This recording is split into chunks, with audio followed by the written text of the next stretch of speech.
વડોદરામાં 2 કલાકમાં 1.7 ઇંચ વરસાદ પડતા તંત્ર એલર્ટ મોડ પર આવ્યું છે. સાંજે ભારે વરસાદની આગાહી વચ્ચે કમિશનરની નાગરિકોને અપીલ કરવામાં આવી. શહેરમાં આજે સવારે 2 કલાકમાં 1.7 ઇંચ અને ઉપરવાસમાં 4 ઇંચ વરસાદ નોંધાયો છે.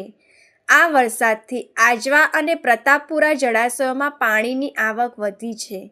મહાનગરપાલિકાનું વહીવટી તંત્ર સવારથી જ રોડ, રસ્તા, ડ્રેનેજ ક્લિનિંગ અને જળભરાવ દૂર કરવાની કામગીરીમાં જોડાયું છે.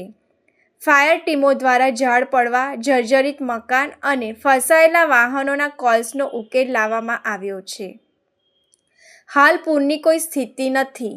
આજવા સરોવરની સપાટી 208 ફૂટ અને વિશ્વામિત્રીની સપાટી કાલાઘોડા ખાતે 7.5 ફૂટ છે. સાંજે ફરી 2 કલાક ભારે વરસાદ અને આગામી 2-3 દિવસની આગાહીને પગલે એનડીઆરએફ, એસડીઆરએફ અને પોલીસ સ્ટેન્ડ બાય છે.